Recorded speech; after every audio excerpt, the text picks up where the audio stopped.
Buenas. Hi, everybody. First, I just want to say I hope that everybody is safe, doing well, and staying positive during such uncertain times.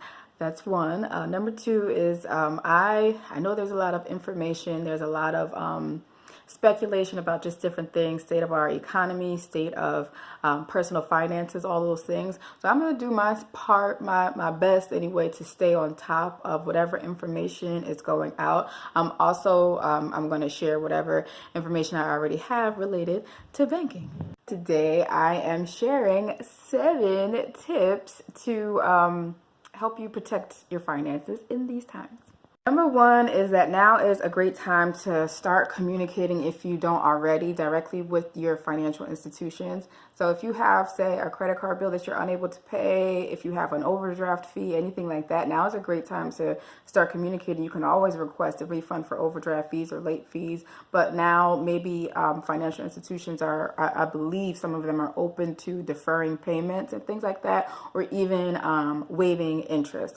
Call every day because policies are changing frequently, and we just never know what updates are going to come out that like they could potentially work in your favor. Number two is, if you are concerned about being able to pay bills, cancel auto pay now. I don't really get down with auto pay in the beginning. I don't like it because if you ever have any interruption, disruption, whatever in your finances, then it's hard to manage. So if you cancel it and just like go pay manually or whatever, you have more control of what funds are leaving your bank, and you're now able to buy bread and eggs if they are in stock. Number 3, if you have investment accounts, just wait a minute, breathe, write it out. Just keep an eye on it because we just don't know so much. Unprecedented is the word of the moment. As of now, I would say you don't have to panic and think that your accounts will just dwindle down to zero.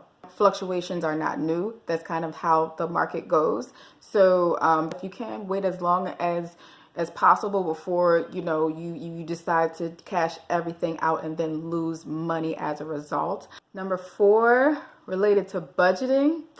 That other word that I hear all the time, I'm sure we're all familiar with, is essential. Essential purchases only is what I would say. Again, if you're concerned about being able to provide for yourself and your family. So I hear that like electronic stores and whatnot are like really booming right now. And I just don't think that they're essential.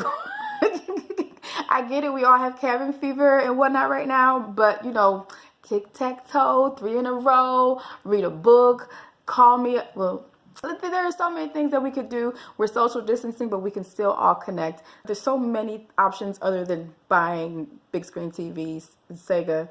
Are Sega still sold? Y'all know what I mean, whatever.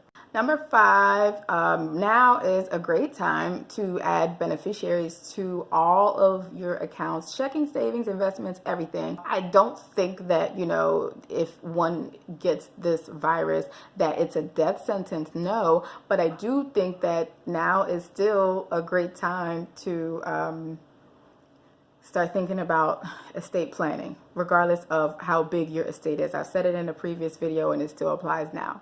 Number 6, if your finances are stable right now, then funny enough, a lot of times financial information can sound counterintuitive, but now is a good time to borrow. I've said this before as well. When the economy starts to get shaky, that's when interest rates and things go down. So if you need to buy a car, or if you need to take out a loan to consolidate some of your other debts, now is a good time to do so because they're like interest rates.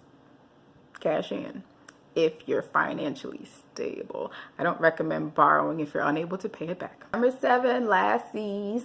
Once this all settles, which I feel will be like around summertime, maybe. Once this all settles, if you don't already have one, start working on a financial emergency plan. We always recommend, we bankers and ex-bankers, having at least 3 to 6 months living expenses saved for emergencies such as this. I know it's not necessarily easy and feasible for everyone, but at the same time, you figure out something, whether it's focusing on increasing your income level, or just figuring out how to be a better saver and working with you have. Something has to happen, because we can't all just be out of sorts when these things come upon us. We got to be able to stay stable when the times are unstable. That's my sermon. That's everything that I have for now. Again, I'm gonna do my best to stay on top of everything and share as much. I took a little hiatus, but my sister was like, "You ain't gonna post nothing." So here I am, the love doctor back. Comment. Let me know if you have any questions. If you know anything that can help someone else. Let's do this. All right. Bye bye.